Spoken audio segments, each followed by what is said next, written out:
Okay, Assalamualaikum. Masih lagi berada di My BMW World 2025 dan ini adalah model yang sangat-sangat special iaitu G90 Gen BMW M5 yang terpaling baru dan terpaling power. So untuk video ini kita tengok apa yang best dengan model M5 baru ni dan betul ke bang dia ada electric motor? Jom kita tengok.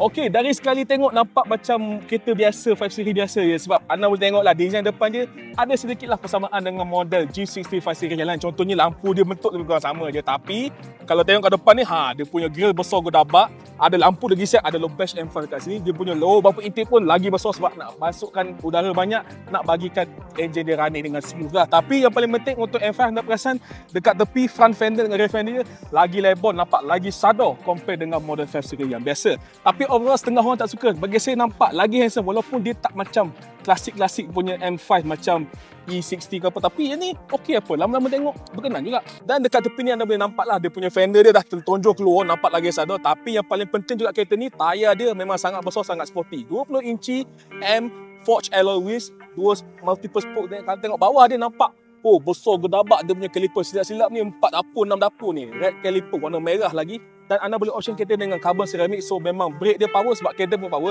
Dan kalau anda pasang kat tepi ni, ada benda ni.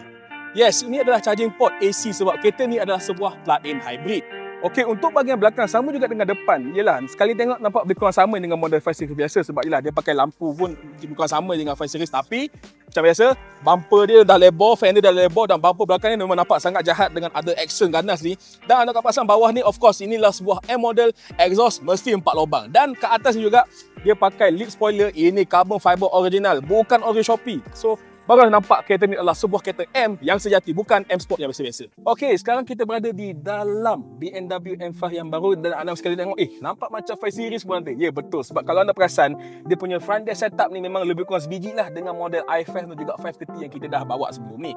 Okey, macam biasa dia punya infotainment dia 14.9 inci, dia pakai BMW OS 8.5, wireless and auto Apple CarPlay semua ada, tak ada masalah. Dan of course sebabkan dia adalah sebuah M model, anda boleh nampak anda boleh adjustkan segala setting, nak adjustkan dia punya suspension lah, power pun semua boleh adjust. Dan juga untuk instrument cluster dia ada M specific grafik dan dia juga ada lap timer sebagainya. Dan untuk G control macam race car lah basically.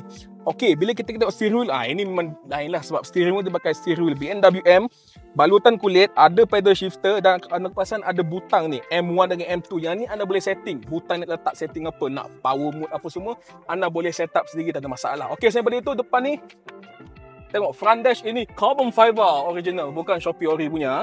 Okey, dekat dalam kita juga ada M Sport punya logo dan juga kursi dia pakai kursi M ni. Bagi saya sekali tengok memang nampak sporty, ingatkan tak selesa, tapi bila duduk best juga sebenarnya. Dia tak ada rasa ketat sangat tapi at the same time masih rasa secure macam sebuah sports car lah. So overall nak tunjukkan bahawa walaupun M5 ni dia punya power dah gila babi dan memang sporty, tapi at the same time dia masih sebuah BMW 5 Series saloon. So in terms of comfort dan jajan kat dalam memang dia tak cool. So M5 tapi semestinya bila kita cakap pasal M5 yang paling penting bawah hood dia ada apa. Okey, untuk generasi terbaru ni M5 dia masih pakai enjin yang sama dengan sebelum ni, iaitu enjin 4.4 liter twin turbo V8.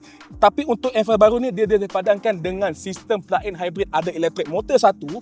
So dia punya combine power dia lebih kurang 717 horsepower dan 1000 Nm torque. Ya, 1000 torque ni. So dia punya power dia dah level-level supercar sebenarnya. Tapi ini adalah 4-door saloon. So 0 ke 100 menurut BMW lebih kurang 3.5 saat. Stop speed dia cut off dekat 305 km/h sahaja. Memang laju gila lah. Okey, untuk plug-in hybrid setup dia pula, dia pakai bateri 18.6 kWh. Okey, bateri ni boleh mengekalkan dia jarak EV sejauh 69 km. So takat nak pergi town, nak pergi kerja, dia boleh pakai elektrik motor. Tapi bila dah masuk highway, masuk drag, barulah V8 ni buka. So memang meletup habis. So, berapakah harga untuk model BMW M5 G90 yang baru ini untuk pasaran kita? Kat Malaysia tak ada mahal sangat. Harga dia lebih kurang 1.18 juta ringgit sahaja. So, kalau ada duit, apa salahnya beli? Instead of beli kereta Lambo ke apa, pakailah M5 sekali. Baru sporty.